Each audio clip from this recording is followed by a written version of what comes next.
Hello friends, എല്ലാവർക്കും വീഡിയോയിലേക്ക് സ്വാഗതം. ഇന്ന് നമ്മൾ ഉണ്ടാക്കുന്നത് വഴുതനങ്ങ ഫ്രൈ ആണ്.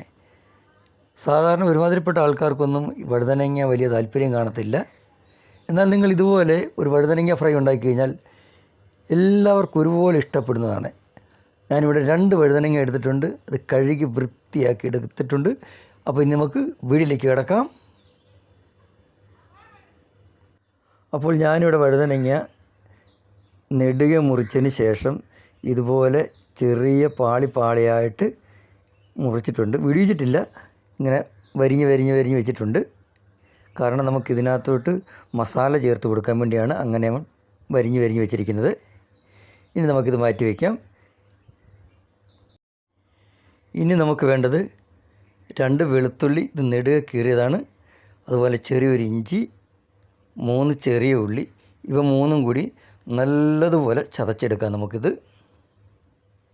ഇനി നമുക്കൊരു പാത്രത്തിലേക്ക് 1 സ്പൂൺ മല്ലിപ്പൊടി ചേർത്ത് കൊടുക്കാം.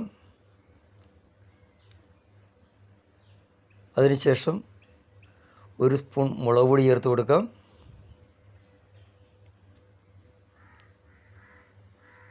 ലേശം മഞ്ഞൾപ്പൊടി കൂടി ചേർത്ത് കൊടുക്കാം നമുക്ക്. 1/2 സ്പൂൺ ഗരം മസാല,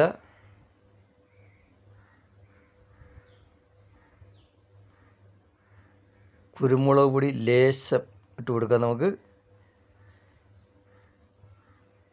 കുറച്ചിട്ടാൽ മതി, കാരണം ഈ മുളകിന് നല്ല എരിവുള്ള മുളകാണ്. അതുകൊണ്ട് കുറച്ച് ഞാൻ ഇടുന്നുള്ളൂ. പാകത്തിന് ഉപ്പും കൂടി ചേർത്ത് കൊടുക്കാം.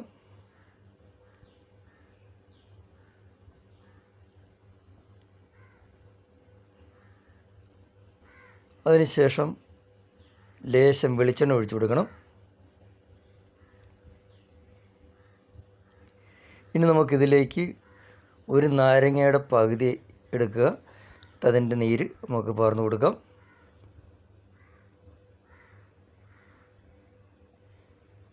ഇതെല്ലാം കൂടി നമുക്കിനി നല്ലതുവണ്ണം മിക്സ് ചെയ്യണം. ഇതിവിടെ നല്ലതുവണ്ണം മിക്സായി വന്നിട്ടുണ്ട്.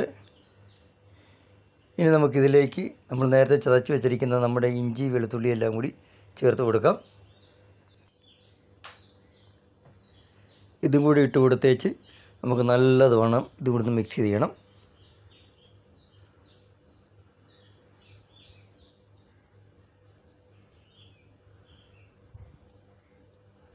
അങ്ങനെ ഇതിവിടെ മിക്സായി വന്നിട്ടുണ്ട്. ഇനി നമുക്കിതിലേക്ക് മസാല ചേർത്ത് കൊടുക്കാം. നമ്മൾ ഈ വരിഞ്ഞ് വെച്ചിരിക്കുന്ന ഉള്ളിലെല്ലാം മസാല ചെല്ലണം. അങ്ങനെ മസാലയൊക്കെ നല്ലതുവണ്ണം തേച്ചിട്ടുണ്ട്. ഇനി നമുക്കിത് 10 മിനിറ്റ് റെസ്റ്റ് ചെയ്യാനായി മാറ്റി വയ്ക്കാം. ഇനി നമുക്ക് ഇത് ഫ്രൈ ആക്കി എടുക്കാം. അതിനായിട്ടൊരു പാത്രം അടുപ്പത്ത് വെച്ച് അതിലേക്ക് 2 ടേബിൾ സ്പൂൺ എണ്ണ ഒഴിക്കണം. എണ്ണ ചൂടായതിന് ശേഷം അതിലേക്ക് 2-3 തണ്ട് കറിവേപ്പില ഇട്ട് കൊടുക്കുക. ഇനി നമുക്കിതിലേക്ക് നമ്മൾ നേരത്തെ മസാലയൊക്കെ തേച്ച് വെച്ചിരിക്കുന്ന നമ്മുടെ വഴുതനങ്ങ ഇതിലേക്ക് വെച്ച് കൊടുക്കാം.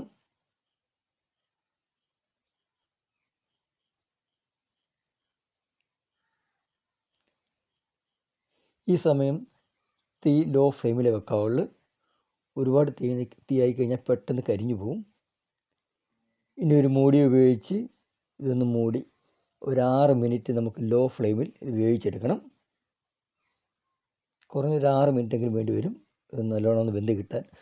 ഹൈ ഫ്ലെയിമിൽ വെച്ച് കഴിഞ്ഞാൽ പെട്ടെന്ന് കരിഞ്ഞു പോവും. അതുപോലെ നമ്മുടെ വഴുതനങ്ങയുടെ ഉള്ളൊന്നും വേവത്തില്ല. അതുകൊണ്ട് ലോ ഫ്ലെയിമിൽ തന്നെ വെക്കുക. ഇനി നമുക്ക് മൂടി ഒന്ന് മാറ്റി നോക്കാം.